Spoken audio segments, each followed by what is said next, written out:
Back in the days of the French Revolution, people would stand in a crowd to witness something really gruesome: public execution.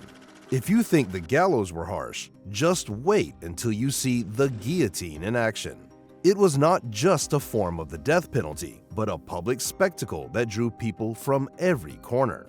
So what was it really like to experience the guillotine, and when was the last execution in human history? Let's find out. Let's travel back to the late 18th century France, when it was pretty common to see criminals say goodbye to their lives in broad daylight and in public. Before the guillotine's sharp blade became a famous life-ending tool in France, executions were a lot messier and honestly way more unpredictable. Back in the day, they had a whole variety of methods to choose from, depending on your crime or social status. Hanging was popular for the common folk, but if you were really unlucky or maybe just really important, you might find yourself drawn and quartered. That's right, folks. That's when they literally pulled you apart. Yikes! For the nobles, who couldn't just be hanged like everyone else, beheading by sword or axe was the way to go. But let's just say, not every executioner had the best aim. Sometimes it took a few swings, and that's a pretty rough way to go. The families would sometimes pay the executioner to ensure that the blade was sharp enough to get the job done in a single blow. But then came a French physician called Dr. Joseph-Ignace Guillotine. And no, he didn't invent the instrument, but his name stuck. And here's why. Guillotine was actually against the whole idea of capital punishment, but he was a practical guy. He suggested that if people had to be executed, it should be done quickly and painlessly, with the same method for everyone, rich or poor. He actually proposed his idea to the National Assembly in October 1789 that capital punishment should always take the form of decapitation by means of a simple mechanism. He said that it was fast and, in theory, painless. So how did the guillotine work, and who designed it? It was a tall wooden frame holding a razor-sharp blade suspended high above. Once the lever was pulled, gravity did the rest. The blade dropped in a swift, merciless slice, delivering a quick end in seconds.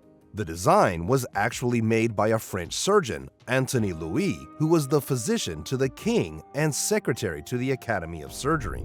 Though the idea of decapitation wasn't new, the guillotine's efficiency made it a go-to tool during the French Revolution. It was designed to be humane, but its impact was anything but gentle. Anthony Louis' design was going to become the standard way of capital punishment for a long time in France, with a Tunisian man called Hamida Janboubi being its last victim. You will be shocked to hear when this execution occurred, not so long ago, so stay tuned as I will reveal it towards the end of the video. Before I tell you more about it, please take 2 seconds to help me out and hit the like and subscribe button if you're enjoying the video so far. Thank you. Now back to the video. The guillotine made its grim debut on April 25, 1792, and it didn't waste any time making an impression. The first person to meet the blade was a highwayman named Nicolas Jacques Pelletier, who was found guilty of robbery and murder. But as the first person to experience the guillotine's efficiency, he quickly became infamous. When word got out that Pelletier was set to be the guillotine's first victim, the public was more than a little curious. The venue was in front of what's now Place de l'Hôtel de Ville in the City Hall of Paris. In fact, all the people condemned to death met their end at this exact place until the scaffold was moved to Place du Carrousel. We may find it utterly inhumane, but public execution was quite common, and people from every social status would gather in the square and try to get a good view. It was almost a twisted form of entertainment. Execution by guillotine quickly became regular events, especially during the Reign of Terror, when the streets of Paris seemed to run red with blood. People would gather in huge numbers, sometimes daily, to witness the latest victim meet their fate. Thousands of people would gather to watch the executions, and some estimates even say that there were around 25,000 people there to see the new machine in action for the first time. The execution was set for 3:30 p.m., and it wasn't hard to find out the time. The government would post public notices around the city, almost like they were advertising a theater show.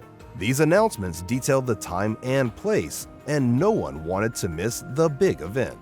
As the blade fell on the victim's neck and the head dropped in a wicker basket kept below, the people would shout, ridicule, and more or less enjoy the spectacle.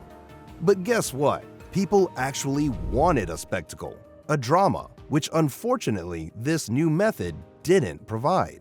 Many people were heard shouting, "Give me back my wooden gallows." I guess the people were used to watching the victim hang in the air swinging until finally they died. But overall, the swift justice delivered by the guillotine was deemed a success. The crowds at guillotine executions were a fascinating mix, and women also attended. In fact, the women were the most vocal spectators there. They weren't just standing idle, they actively participated in the atmosphere. Some women, known as the tricotuses, would bring their knitting kits and sit right by the scaffold, calmly working on their projects as death danced in front of them. Now let me tell you just how normalized such a gruesome death sentence became in all of France. It wasn't just a tool of execution anymore, it seeped into everyday life. At dinner parties, guests would casually discuss the day's beheadings as if it were small talk. Model guillotines would chop off the heads of little dolls that looked like enemies or politicians, and then red perfume or fancy drinks would pour out. Even children's toys mimicked the grim reality. Tiny replicas of the device were sold, and children would use them to behead dolls and live mice. Didn't I tell you it was pretty normal? But at the end of the day, the people who saw it all happen right in front of their eyes were humans. So the reaction was a mixed bag. There was a clear psychological impact on the crowd. Even those who came out of curiosity couldn't ignore the stark reality of death. The sight of the guillotine's work could be overwhelming, even for the most curious onlookers. Some people fainted, while others vomited at the gruesome sight. Charles-Henri Sanson was the chief executioner of Paris during the French Revolution, and he became infamous for his role in the Reign of Terror. Sanson personally beheaded thousands of people with the guillotine. Some estimates put the number at around 2,700. He would guillotine a dozen victims in just 13 minutes, and at the peak of this bloody phase, he decapitated 300 men and women in 3 days. Despite the nature of his job, Sanson was said to be a rather compassionate man who saw himself as just doing his job. He even had the task of executing King Louis XVI in January 1793, and later his wife, Marie Antoinette. The guillotine also made its way into Germany, especially during the Nazi era. After World War I, Germany adopted the guillotine as a method of execution, partly due to its efficiency and the dramatic flair it added to public executions. The Nazis used it extensively during the regime to execute 16,500 prisoners, showcasing their brutal policies. Over its years of use, it's estimated that tens of thousands of people were executed by guillotine.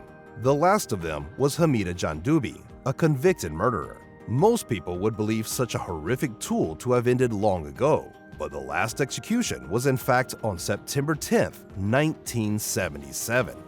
Yep, less than 50 years ago. By the late 20th century, many countries had abolished capital punishment entirely, and France was no exception. Guillotine was the standard French way of judicial execution until the abolition of capital punishment in 1981. The shift towards more humane methods and changing attitudes towards justice and human rights contributed to its removal. Jandubi was the last ever person to have met his end under the guillotine blade in all of the Western world. If you visit the Place de la Concorde in Paris today, you can't even tell that this place has seen so many guillotine executions in the past. There's no direct physical indication of the guillotine era except for a plaque located near the northeast corner of the square.